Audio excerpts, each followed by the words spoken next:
If war is bad, why isn't the stock market is crashing? Why stocks are rising faster than ever? If you pull out the stock market and you look at the S&P 500, it is rising so fast that it seems like we're living in the most peaceful period in human history. And yet, look, the United States started the largest war since the war in Vietnam. And if you look at it from a more broader perspective, the Iran war has the potential to wipe out the entire US economy.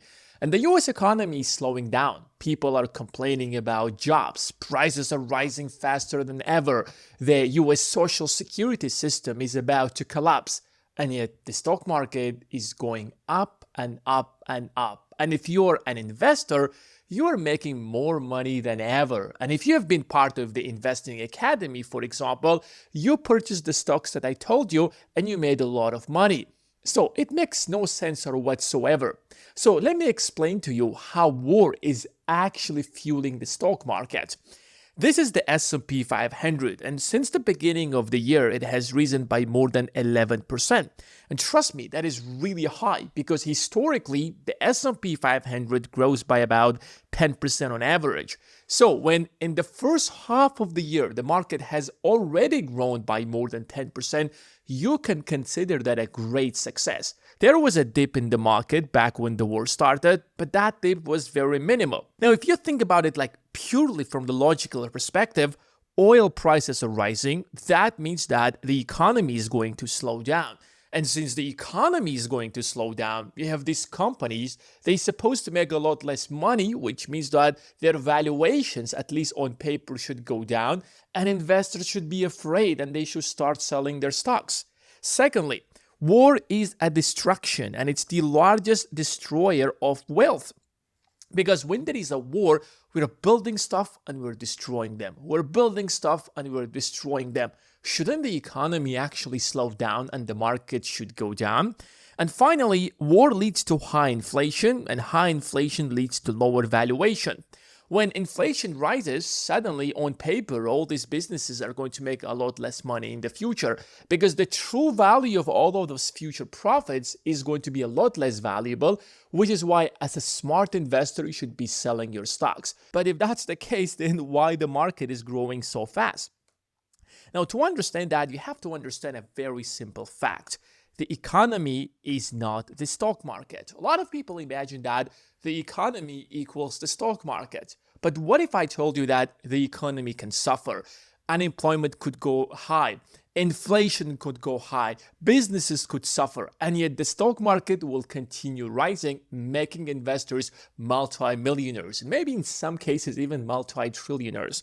And that's because the economy is the employment, the economy is production, the economy is services. The local shop that you go and get your coffee every morning is the economy. Your job is the economy. The factories are the economy. But stop for a moment and ask yourself this very basic question. What is a stock market? A stock market is a combination of few highly profitable companies. So you have a few companies in the economy that literally control the most important industry in the economy. And they have basic monopolies. They have such huge margins that when the rest of the economy goes down, absolutely nothing happens to them. And as long as they have this huge monopoly over the economy, their valuations will continue rising. Now, just to give you some perspective on how big these companies are, if the entire auto industry, every single auto car company in the US is going to go bankrupt, their entire valuation is $175 billion. So imagine for a moment, GM, Ford, all these companies, they're listed in the stock market. If they go bankrupt tomorrow and they will be listed out of the stock market, guess what? That is not going to have any impact or whatsoever on the stock market at all. The stock market is not going to dip even by a single percentage. Can you imagine that for a moment? Even if the war in Iran is going to drive oil prices so high that every single airline in the country will have to declare bankruptcy and no one else can fly in the economy, you will no longer be able to fly because we don't have any airlines anymore. Their entire valuation is $130 billion. The stock market won't even dip by a single percent. Let's take another major industry, the banks. Now, banks' total valuation is $2.5 trillion. So right now, that's significant. But even $2.5 trillion is not so huge in order to cause such a catastrophic collapse of the market. Now, take what I told you right now and compare that to a single company in the stock market, which is called NVIDIA. The total valuation of NVIDIA, at least at the time that I'm recording this video, is $5 trillion. So one company is worth $5 trillion. All the companies in the US that manufacture all the cars in the US don't even worth $200 billion. Do you see the difference in the ratio? Let me give you another example. Apple's valuation right now is $4.6 trillion. Now compare this to all the airlines in the country, $130 billion. Think about that for a moment. $130 billion, the entire industry, and one single company on the other side. Google's valuation is also $4.6 trillion. So when you have like 5 to 10 companies whose valuations are in trillions of dollars and they make up literally almost half of the entire stock market, the stock market will continue rising as long as these few companies will continue rising, even when the rest of the economy will suffer. And that's the first thing that you have to understand, why the stock market growing even when the war damages the entire US economy.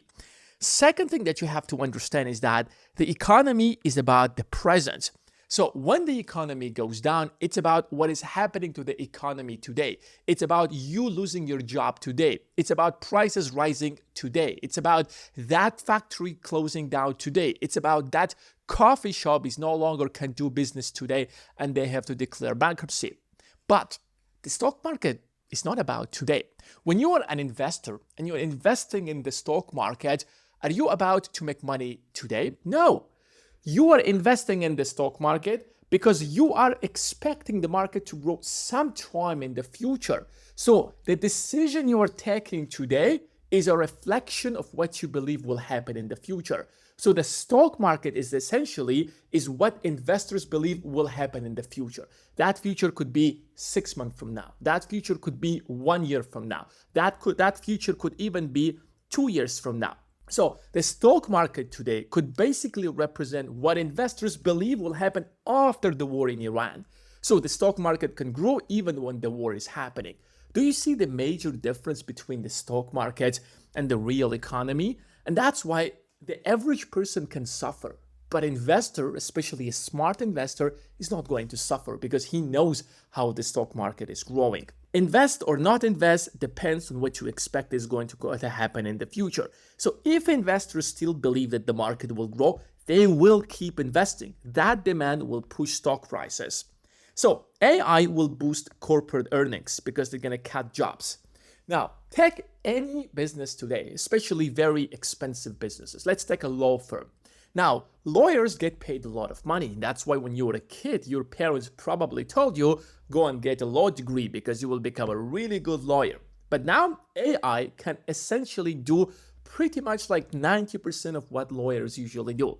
So if you're a huge law firm, the first thing you would do is that, okay, if this AI can basically replace what my lawyers are doing and I no longer can pay these $200,000, $300,000 salaries, then of course I will hire or I will fire all of my lawyers and I will get the AI to come here.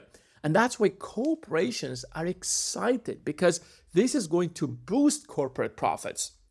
Imagine if my revenue for this year is $1 million, right? And now I'm paying $500,000 in salaries or maybe $700,000 in salaries.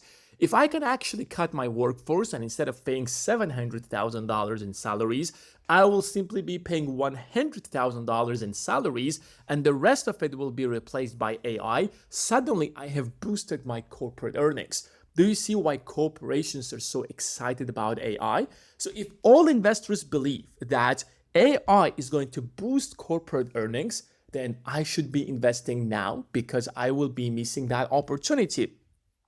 And the United States is literally the only place that you can invest in order to win or profit from AI. Look at the world today. Which are the countries today that are developing AI? You don't see a single option. All you see is the United States and you see China. From China, we have the main competition that are competing with the US companies. Now, is there any other place in the world that is building AI, that have an AI industry, that has an Apple, that has an Nvidia, that has Google? No. The UK economy is barely surviving. The European Union does not even know what a tech company really is. They don't even have one major tech company. Probably there is one, SAP in Germany, but that's pretty much about it. The rest of the world doesn't have a tech industry, leave alone to have an AI industry. So imagine you are an investor in the US or anywhere else in the world and you want to profit from this greatest revolution that's about to happen in human history, which is AI. Where do you invest your money? Suddenly you realize that you basically don't have an option. You have to take your money and you have to invest in these largest tech companies in the US. And that's why that creates demand, that shoots stock prices. And there is also the fear of missing out. Now imagine for a moment, I don't know for a fact whether AI is the greatest innovation in human history, but some people say that it is greater than the internet itself. Now let's just stop for a moment. Let's pause for a moment and just assume that it is as great as the internet itself. Now, if I would ask you a question, if you had the chance to invest in internet companies back in 1990s, even at the peak of the dot-com bubble, would you do that? I can guarantee that every single person given that chance would do that, because you would know that would make you a multi-billionaire, if not a multi-trillionaire. Look at all the largest companies today. All of them, or most of them, actually became such great companies and were founded back in 1990s when internet was actually taking place. And think about how much more money can these companies make. If AI can self-teach itself, that means that suddenly AI can do research much faster and find drugs. So if you're a pharmaceutical company and you want to develop drugs, by using the AI, you can develop these drugs much faster, which means that you can increase your revenue much faster, which means that you can reduce the cost of developing new drugs, which means that you are increasing your profits, which means that you are much more profitable.